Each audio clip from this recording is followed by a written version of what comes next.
트럼프 정부 들어서 앱스타인 파일이 공개되면서 일파만파 트럼프 행정부뿐 아니라 전 세계적인 그런 파장을 일으키고 있는데 2019년이죠. 연방 법원에 의해서 성범죄, 아동 뭐 성착취가 되겠죠. 교도소에 복역 중에다가 자살한 것으로 이렇게 알려지는데 실제로는 스스로 목을 맨 것이 아니라 교사를 당한 것이다. 그런 양심 고백을 부검이가 지금 해가지고 또 다른 파장을 일으키고 있습니다. 이렇게 기사의 내용이 이건데 Epstein was strangled, not hanged. 그렇죠? 스스로 목을 맨 것이 아니라 hanged 한 것이 아니라 strangled. 누군가에 의해서 교살된 것이다. 누가 이렇게 목을 졸라가지고 죽은 것이다. Says doctor who observed autopsy. 부검에 함께했던 부검 자리에 함께했던 의사가 양심 고백을 하면서 여기에 대한 전면적인 재조사가 필요하다. 왜 하필 지금인지 모르겠어요. 자꾸 이걸 이슈화시키고 있는데 그 배경이 뭔지에 대해서 우리가 좀 생각해 볼 필요가 있다는 거예요. 자, 앱스타인은 스파인가? 그래서 러시아의 스파인가? 거기 보면 앱스타인에 보면 러시아 여자들이 많이 동원이 되는데 그리고 또 푸틴하고 또 대화했던 그런 파일들이 발견이 돼서 앱스타인이 러시아의 스파이다라는 그런 주장이 최근에 나오고 있고 아니다. 이스라엘의 모사드다. 그래서 미국과 전 세계에 있는 엘리트들에게 접근을 해서 수많은 파일을 통해서 그 약점을 잡고 핸들링하기 위한 그렇게 특별한 임무를 부여받고 암약하던 러시아 혹은 이스라엘의 스파이다라는 얘기가 이게 계속 나오고 있어요. 그 배경이 무엇일까 궁금해지는데 잠깐 한번 요 뉴스 한번 봅시다. 앞에 부분만. 성범죄자 제프리 앱스타인 수사 문건이 추가로 공개되며 미국과 유럽의 정관계는 물론 세계까지 발칵 뒤집혔는데요. 앱스타인이 러시아나 이스라엘의 스파이였다는 소문까지 확산하며 논란을 키우고 있습니다. 보도에 유초건 기자입니다. 지난달 말 300만 페이지의 문서와 18만 장의 사진으로 이뤄진 이른바 앱스타인 파일이 공개됐습니다. 그리고 사흘 뒤 폴란드 정부가 앱스타인과 러시아 정보기관의 연관성에 대한 조사에 착수하겠다고 발표했습니다.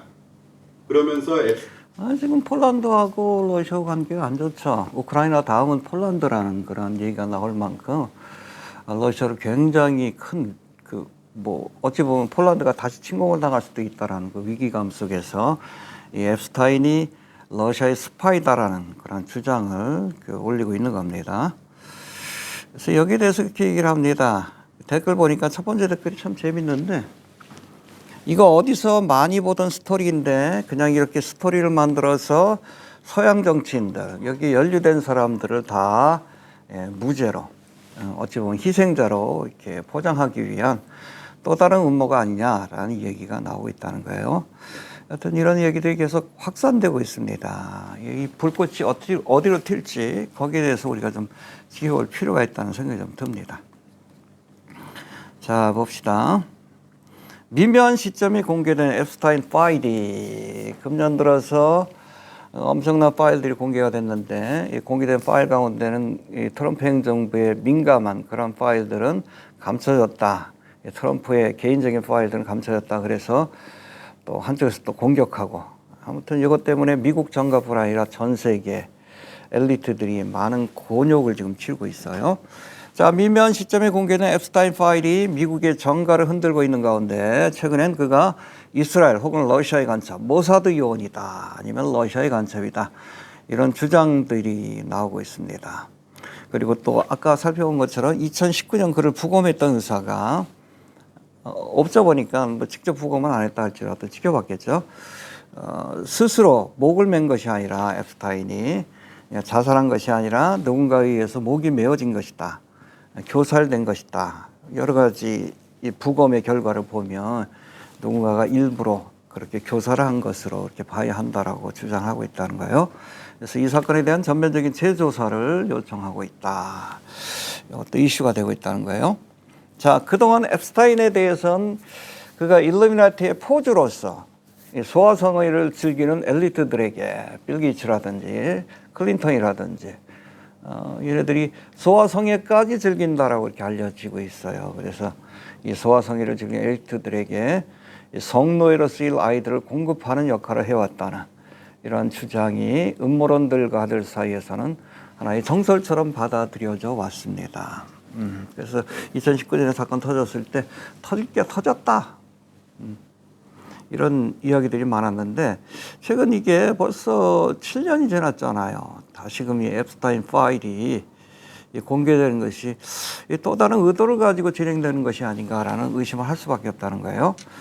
여기에 최근 그가 이 일을 자처한 것이 실제로는 이스라엘 혹은 러시아의 비밀 요원, 뭐 모사드 요원이나 아니면 깨게베 요원이다 라는 주장이 미국을 비롯한 전 세계에 아무튼 이런 이야기들이 나오고 있는데, 비밀 요원으로서 미국을 비롯한 전 세계에 이 유탄을 맞은 사람들이 많잖아요. 중요 인물들의 약점을 잡아 저희 그 사진이라든지 동영상이라든지 파일을 가지고 그거 왜 모았겠습니까, 앱스타인이.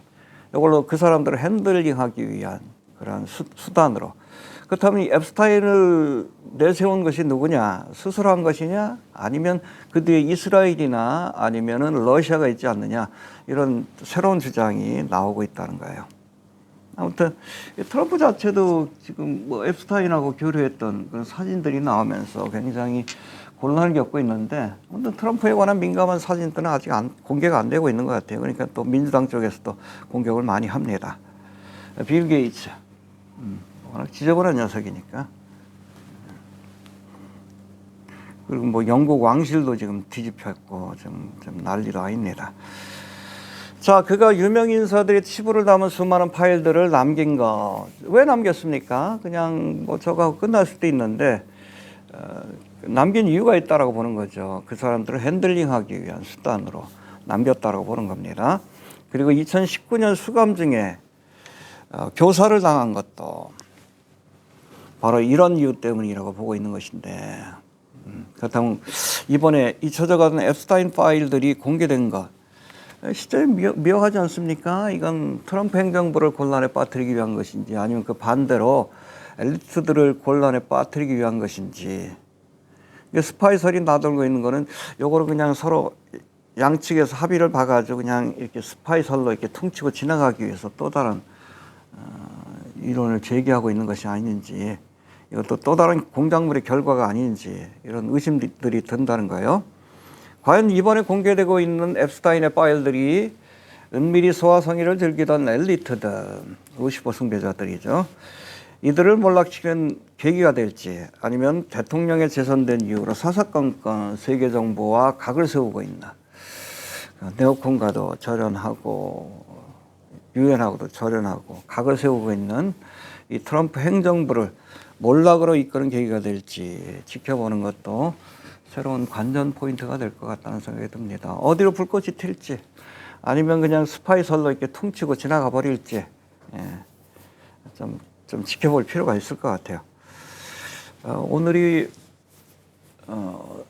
음력으로 새해인데, 흥미로운 것은 성경의 달력도 사실은 해가 아니라 달이 기준입니다. 그래서 1년이 360일이에요. 그래서 우리가 알고 있는 것처럼 우리나라에도 윤달이 있는데 365일에 맞추기 위해서, 이스라엘도 마찬가지입니다. 근데 제가 보기에는 하나님이 처음 천지를 창조하셨을 때 1년이 360일이었을 걸로 그렇게 저는 생각을 합니다. 성경에 보면 뭐 해가 멈춘 사건도 있고, 히스기야 시대 때는 일용표가 뒤로 물러가는 사건도 있었는데, 이런 사건들을 통해서 원래는 360일이었는데 1년의 날짜가 365일로 이렇게 바뀐 것으로 저는 이렇게 보는데, 여하튼 성경의 달력도 해가 기준이 아니라 달이 기준입니다. 그래서 뭐 요한계시록에 나오는 1260일도 1년을 360일로 계산해서 한때 두때 반때 3년 반이라고 이렇게 계산하고 있는 거예요. 여튼 음력이 기준인데, 오늘이 바로 음력으로 한 해를 시작하는 아침인데, 이 앱스타인 사건을 제가 바라보면서 악인의 꾀를 쫓는 자의 결말이 무엇이고 또 의인의 길을 가는 자의 결말이 무엇인가, 시편 전체의 주제라고 할 수 있는 시편 1편의 말씀이 좀 생각이 났는데, 아무튼 우리도 이 시편 1편의 말씀을 묵상하면서 새해에는 이런 앱스타인과 같은 악인과 어울리지 마시고 하나님의 말씀을 늘 묵상하면서 의인의 길을 가다가 하나님이 약속하신 복 있는 사람의 자리에 설 수 있게 되길 바랍니다. 복 있는 사람은 악인의 길을 걷지 아니하며 죄인의 길에 서지 아니하며 오만한 자의 자리에 앉지 아니하고 오직 여호와의 율법을 즐거워하여 그 율법을 주야로 묵상하는 자로다. 죄를 멀리하고 하나님을 가까이 하는 것, 말씀을 가까이 하는 것이 복 있는 사람이다. 저는 시냇가에 심은 나무가 시절을 쫓아 과실을 맺으며 그 잎사귀가 마르지 않음 같으니 그 행사가 다 형통하리로다. 그렇죠? 주의 말씀을 따라 순종하며 의의 길을 갈 때 하나님께서 형통케 하신다는 겁니다. 악인은 그렇지 않으며 오직 바람에 나는 겨와 같도다. 그러므로 악인이 심판을 견디지 못하며 죄인이 의인의 회중에 들지 못하리로다. 앱스타인의 사건을 보면 그런 것 같아요. 지금 뭐 일루미나티의 그 몰락하는 과정도 보면 빌 게이츠라든지 악인의 말로가 무엇인지 우리가 어느 정도 알 수 있습니다. 물론 궁극적인 심판은 주님이 오셔야 하지만 대저 의인의 길은 여호와께서 인정하시나 기뻐하신다는 뜻이죠. 악인의 길은 망하리로다. 올 한해도 늘 주님의 말씀을 순종하고 죄를 멀리함으로 하나님이 보시기에 복 있는 삶을 살아갈 수 있는, 그래서 하나님께서 무슨 일이든 형통케 하는 그런 축복을 누릴 수 있는 한 해가 되시길 바랍니다.